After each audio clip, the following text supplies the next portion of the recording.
Hi everyone, I'm Michael Wright, Writer74. I run the talkingballs.org PlayStation Snooker Ladder. So I just wanted to give you a quick kind of 5 minutes or so just to give you the main heads up on the main things you need to think about really in terms of playing the game as a player, being part of the ladder. So it's a really quick whistle-stop tour really just to show you how it works and to get you familiar really with it. So this is intended to be fun but competitive, so I'm going to show you the website. So you go on, and if you want to put in www.talkingballs.org. Okay, so talkingballs.org, that takes you to the main page. So when you get here, it's PlayStation Snooker. Click on that. When you get to PlayStation Snooker, what you can see there is that you've got the page for new players, so you can put in your details to register to be a new player.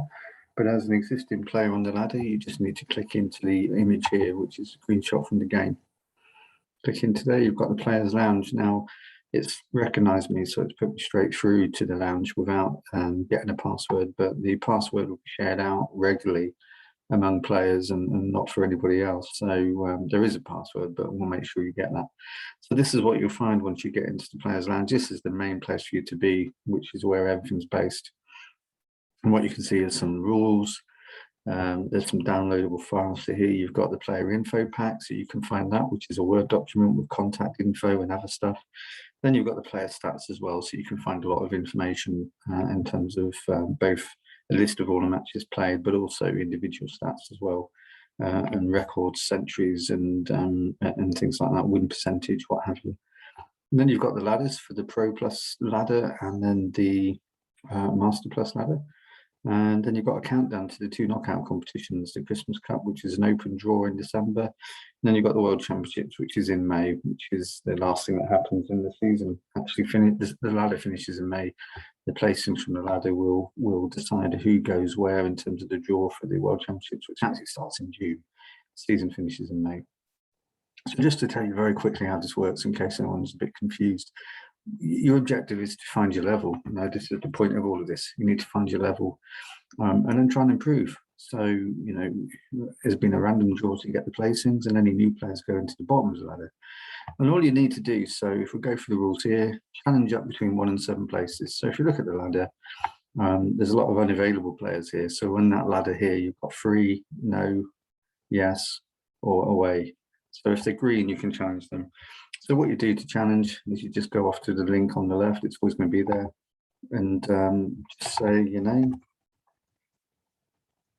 And then who do you want to challenge? So let's pretend Steve Davis is on the ladder. You can put your email in. You don't have to. It doesn't matter too much. But let's just submit that. And you'll get a pop-up. If you get the pop-up, you know that it should go through. So that's just telling you that you've challenged the player.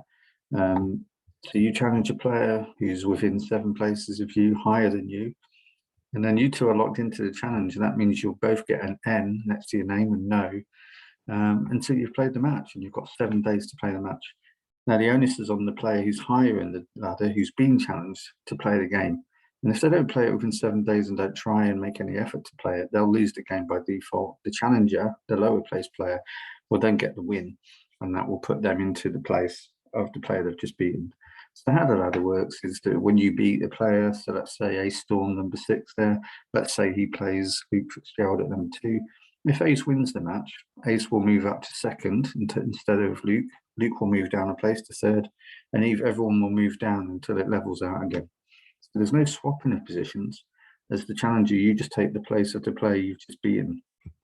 Now, the beauty of this is that if you've won, then for the next whole day, so today's Saturday, if you win, then all of Sunday, nobody can challenge you if you win. So the best bet is to get another challenge in, because that means you get the momentum. You can keep trying to climb the table. Whereas obviously, if you get challenged, you can't make a challenge and you can't move up.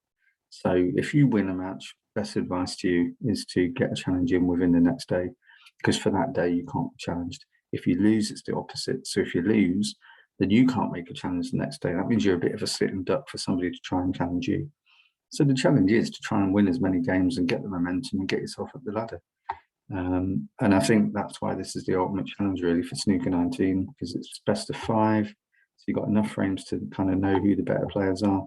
There's no divisions and no promotion or relegation. You will work on merit. And eventually when the ladder settles down, you know, the cream should rise to the top. And wherever you end up, when you start to kind of win and lose a few games, you just want to improve or just enjoy the games, whichever you prefer. Some of us are more competitive than others, but it's nice when you play people you can have good matches with. So that's how it works. So just make sure that you challenge players who are up to 7 places higher in the Pro Plus or 3 players in the Master Plus. Best out of 5. Don't concede when the opponent's at the table. You can only be in 1 challenge. Play within 7 days if you've got a challenge.